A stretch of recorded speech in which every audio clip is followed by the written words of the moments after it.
اعوذ باللہ من الشیطان الرجیم بسم اللہ الرحمن الرحیم انا انزلناہ فی لیلۃ القدر وما ادراک ما لیلۃ القدر لیلۃ القدر خیر من الف شہر تنزل الملائکۃ والروح فیہا بإذن ربہم من کل امر سلام ہی حتی مطلع الفجر۔ صدق اللہ العظیم۔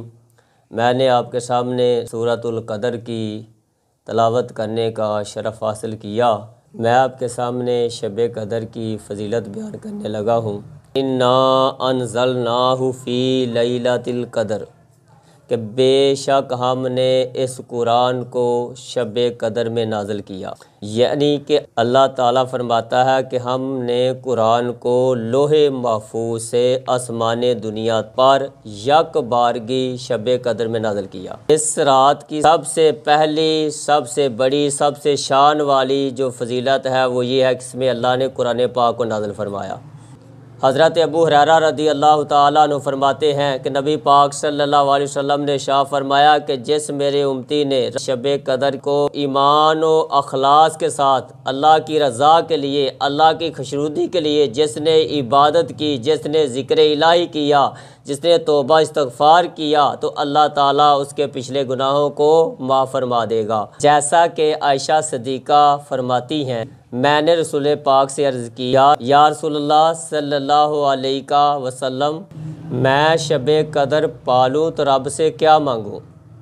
حضور نے ارشاد فرمایا تو اللہ سے عرض کر، اللہم انکا عفو کریم تحب العفو فاعف عنی، اے اللہ بے شک تو معاف کرنے والا اور معافی کو پسند فرمانے والا، میرے گناہوں کو معاف فرما۔ نیز آپ فرماتی ہیں اگر مجھے پتہ چل جائے کون سی رات شب قدر ہے تو میں کثرت سے یہ دعا کروں، اللہ میں تجھ سے مغفرت اور عافیت کا سوال کرتی ہوں۔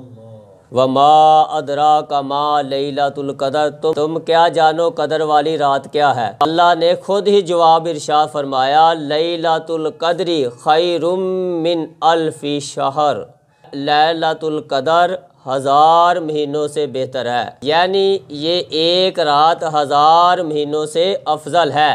سید نعیم الدین مراد آبادی فرماتے ہیں اللہ کا اپنے حبیب پر کرم ہے کہ آپ صلی اللہ علیہ وسلم کی امت کو اللہ نے شب قدر عطا فرمائی، اور اس رات کی عبادت پچھلی امتوں کی 1000 مہینوں کی عبادت کرنے والوں سے زیادہ ثواب شب قدر میں عبادت کرنے والے کو اللہ تعالیٰ عطا فرماتا ہے۔ حضرت مجاہد رضی اللہ تعالیٰ عنہ فرماتے ہیں نبی پاک صلی اللہ علیہ وسلم نے بنی اسرائیل کے ایک شخص کی عبادت کا ذکر کیا۔ بنی اسرائیل کے ایک شخص نے 1000 مہینے اللہ کی راہ کے اندر جہاد کیا۔ سن کر صحابہ کو بڑا تعجب ہوا، تو اللہ تعالیٰ نے یہ آیت کریمہ نازل فرمائی، لیلۃ القدر خیر من الف شہر، کہ اس کی 1000 مہینوں کی عبادت ایک طرف رکھ دی جائے تو اللہ تعالیٰ نے ارشاد فرمایا، لیلۃ القدر خیر من الف شہر۔ میرے محبوب کے پیارو، تم 1000 مہینوں کا جہاد نہ دیکھو، میں نے تمہیں ایک شب قدر عطا فرمائی ہے جس کی عبادت 1000 مہینوں کی عبادت سے افضل ہے۔ تو پھر اللہ فرمایا، تنزل الملائکۃ والروح فیہا، اس رات میں فرشتے اور جبریل بِإِذْنِ رَبِّهِمْ مِنْ كُلِّ امر، اپنے رب کے حکم سے ہر کام کے لیے اترتے ہیں۔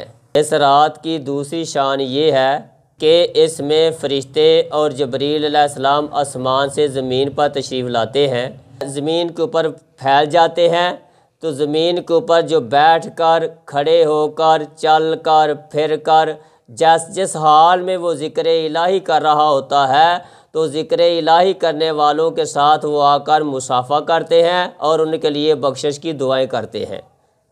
تو کب تک کرتے ہیں؟ یہاں تک کہ طلوع فجر تک یہ سلسلہ جاری اور ساری رہتا ہے۔ اس شب کی تیسری شان یہ ہے سلام ہی حتی مطلع الفجر، شام سے لے کر طلوع فجر تک یہ رات سلامتی والی رہتی ہے، مصیبتوں بلاؤں سے یہ سلامتی والی ہے۔ اللہ کی بارگاہ میں دعا ہے اللہ ہمیں زیادہ سے زیادہ اس رات کو سجدہ ریز ہو کر اللہ